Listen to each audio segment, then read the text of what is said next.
एंटीलिया कांड, zero result की film.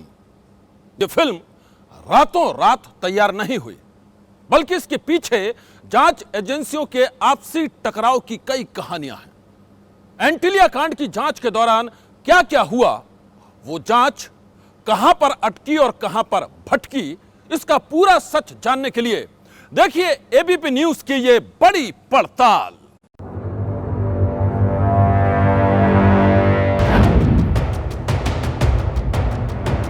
इस कहानी की शुरुआत होती है देश के सबसे अमीर शख्स उद्योगपति मुकेश अंबानी के घर एंटीलिया से।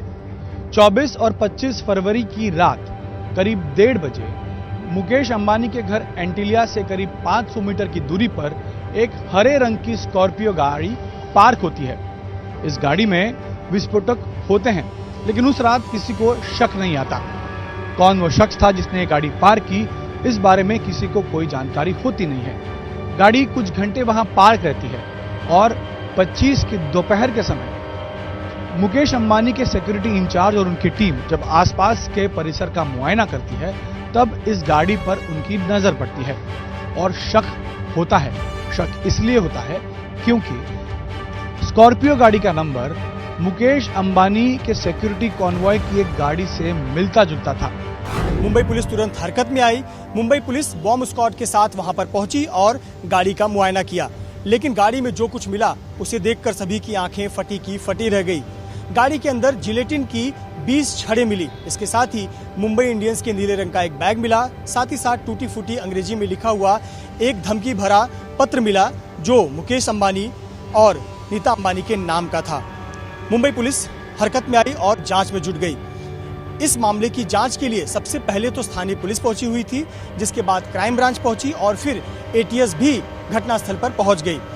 इस पूरे मामले को मुंबई पुलिस ने स्थानीय गांव देवी पुलिस के हवाले नहीं किया, बल्कि इस पूरे मामले को क्राइम ब्रांच को सौंप दिया और जांच अधिकारी बने एपीआई सचिन वजे।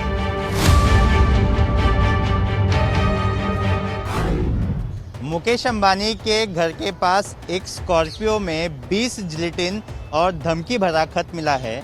जैसे ही इस बात की जानकारी मिली, local police, Mumbai crime branch और महाराष्ट्र एटीएस इस बात का पता लगाने में जुट गए कि इस स्कॉर्पियो का असली मालिक कौन है। आरोपी बड़ा ही शातिर था। उसने गाड़ी के मालिक की पहचान ना हो सके, इसलिए गाड़ी का चेसिस और इंजन नंबर पूरी तरह से मिटा दिया था। लेकिन महाराष्ट्र एटीएस ने महज 3 घंटे के भीतर ये पता लगा लिया कि ये स्कॉर्पियो गाड़ी किसी सैम न्यूटन की है, लेकिन इसका इस्तेमाल 2018 से थाने का बिजनेसमैन मनसुख हिरन कर रहा है। और इस तरह से पहली बार इस पूरे मामले में मनसुख हिरन का नाम सामने आया था।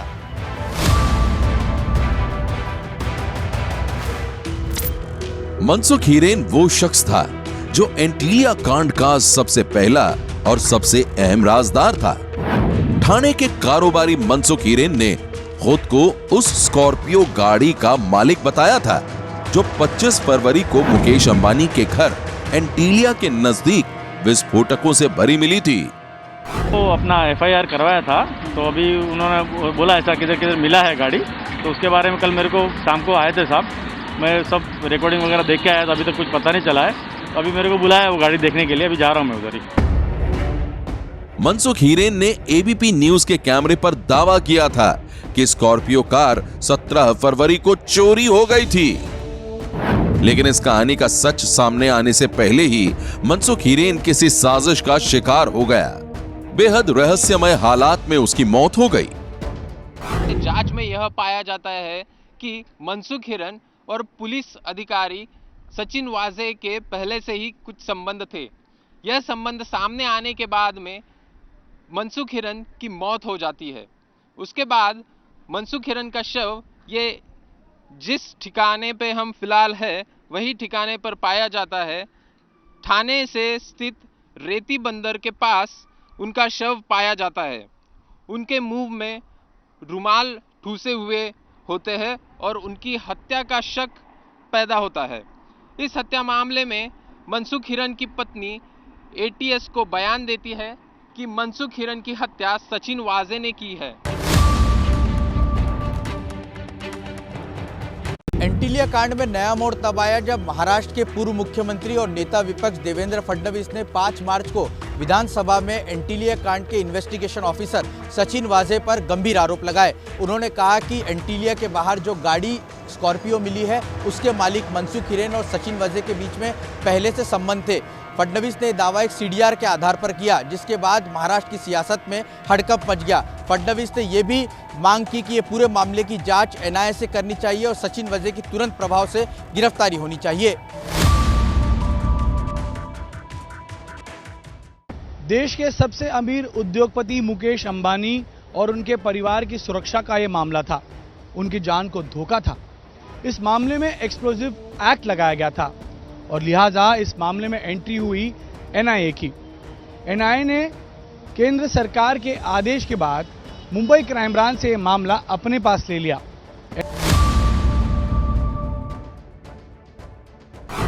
एंटीलिया के घर के बाहर जो स्कॉर्पियो मिली थी जिसमें जिलेटिन की छड़ें रखी गई थी, उसकी जांच एनआईए कर रहा था। इसी के तहत एनआईए ने सचिन वाजे को 14 मार्च के दिन इंक्वायरी के लिए बुलाया था। 13 घंटे चली लंबी पूछताछ के बाद एनआईए ने सचिन वाजे को गिरफ्तार कर लिया।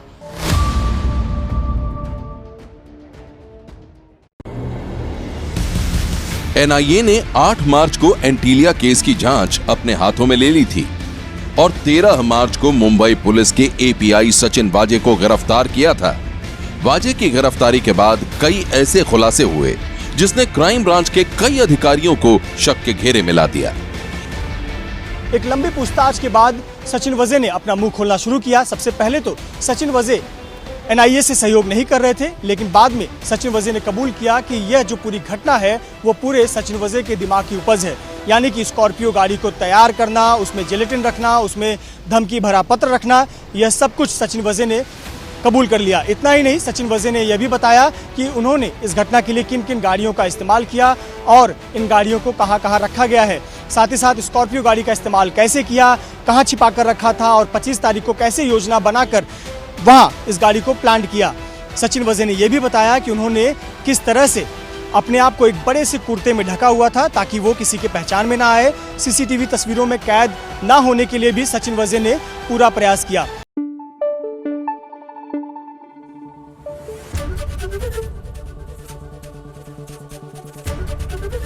एबीपी न्यूज आपको रखे आगे।